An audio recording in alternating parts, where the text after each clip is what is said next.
making melodies and chord progressions for beats. There was a beat that I was playing in the waiting room, which is like just an idea that I have right now.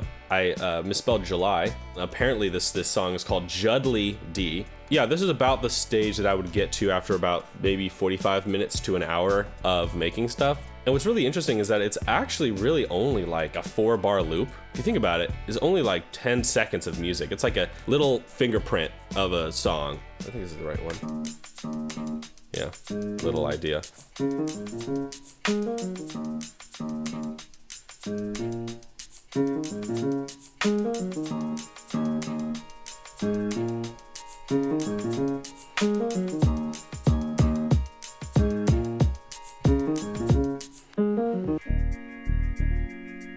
Okay, that was a long intro for not much payoff. There we go.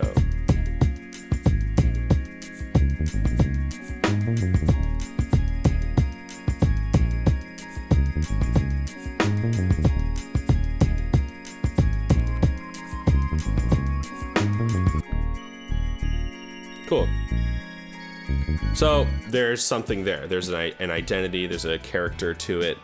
There's some sort of essence that I can develop there.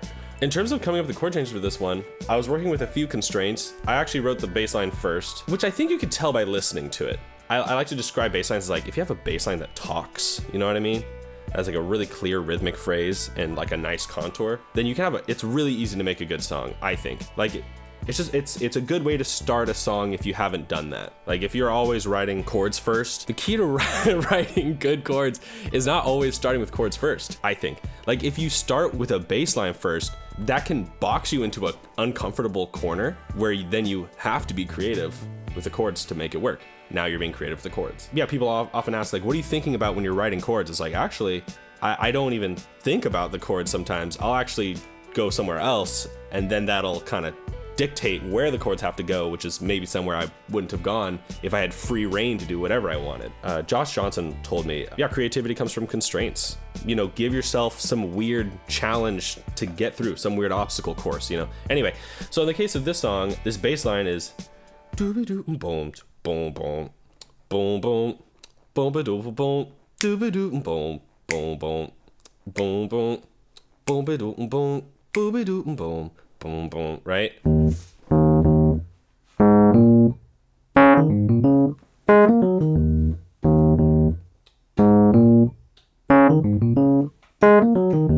You know, I just love that. That's a nice bass line. It's like it's saying a thing with each part of it. Like the first part is like just a single note, and then two, and then two more notes, but somewhere else, and then like circling around a higher note, and then circling way up back to the bottom. Like each phrase is like a little bit more detailed than the previous one. I like that. And then also the first half of the phrase is more like the emphasis on the ands. Just like boom, doom, and doom, and then the second half of the phrase is all on the downbeats, like booba doom boom, booby doom boom, doom, and booba doom boom, booba doom boom. You know, so there's also like a, not that I analyzed it this way when I made it, but just after the fact, like, oh, there's kind of like some rhythmic microstructural things that are happening. Jesus Christ, he's so over analytical. But those are like little things that I don't necessarily think about when I'm writing, but I think I thought about when I was practicing writing over the years, and then now it just kind of happens automatically, for better or for worse.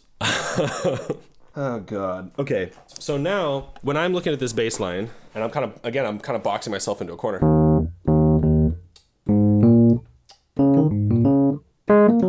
Like just, these are the notes, right? I mean, it's just E flat minor pentatonic. There was a part of me that wanted to go E major. You know?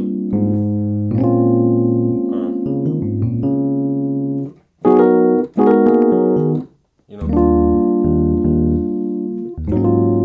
I don't know how I would do that.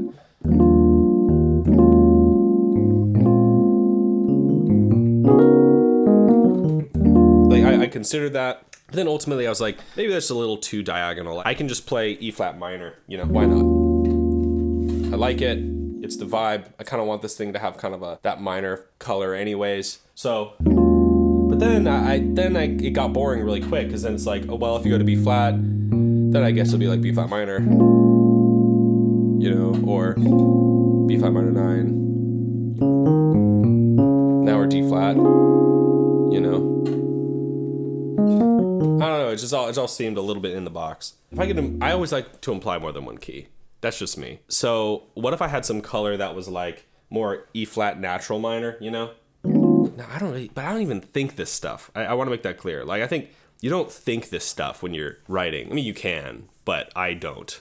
Yeah, I'm thinking like, oh, I want to do more than one key, but I'm not thinking like, oh, E flat Dorian. Like, that's not what I'm thinking. But yeah, what if I had like some D flat major information and then some like B major information? That's basically what I'm thinking. Because if I can, they're close to E flat minor, they're like one key away. E flat minor being the same as G flat major, you know. I can have like, if I have a B major chord, which is technically in the key of G flat, but then I have something that's not in G flat, like a D flat major, which is like one key away. If I can like have both those colors, then I can kind of imply like two different keys. I'm always thinking like, what's a perfect fifth this way and what's a perfect fifth that way. Like these 5 notes, which are in the bass line, right? This E flat minor pentatonic. There's 3, I can think of 3 keys this fits into, right? It's G flat, B, and D flat major. Those 3 keys.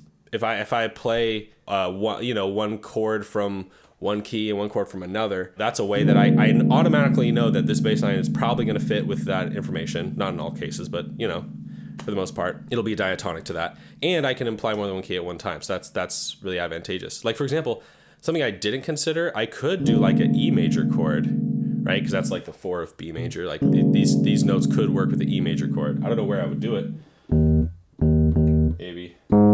Maybe here. You know, D flat, like a D flat minor, or C sharp minor, which is like, you know, that color. But then really rubbing on that, so maybe it's a little bit too unstable. So instead I just went with, you know, D flat sus for that last chord. So my chords for are basically E flat minor, like B flat minor 9, you know, that D flat major sound-ish, and then to D flat sus. And so if you were to like think of this in one key, E flat minor, or I like to think of everything in the relative major, that's just me.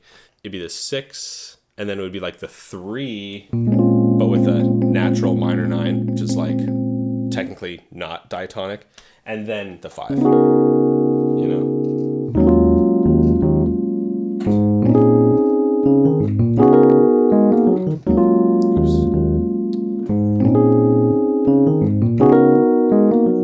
That's hard to play, the bass line.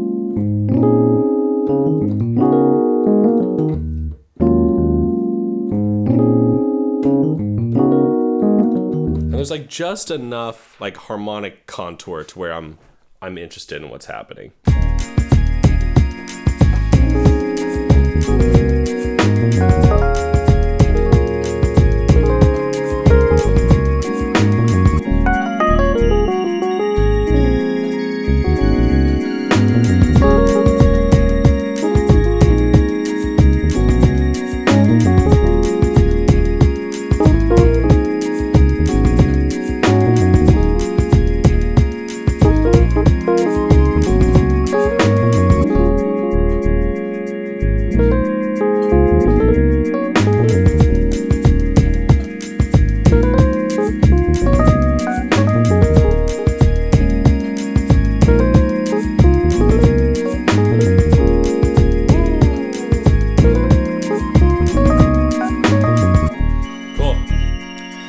Summary, I like covering a few different keys. If the song is in C major and only C major, I'm also considering F. I'm looking over at G, right? Those 2 keys 1/5 over, because oftentimes you can just tweak just a little bit and you can get a little bit more.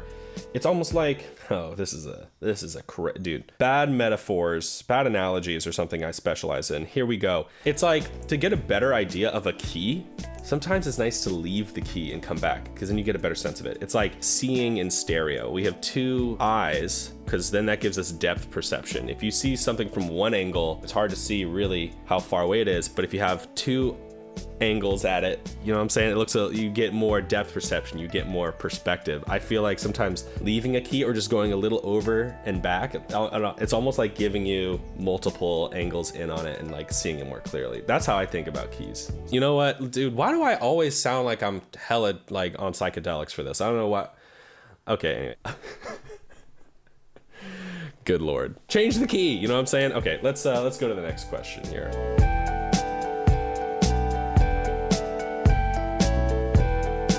Dude, this chair, by the way, I completely destroyed this chair. Yesterday, like I was sitting and it just completely broke. So I don't know if the creaking sounds are bothering anyone. But anyway, okay. ADD.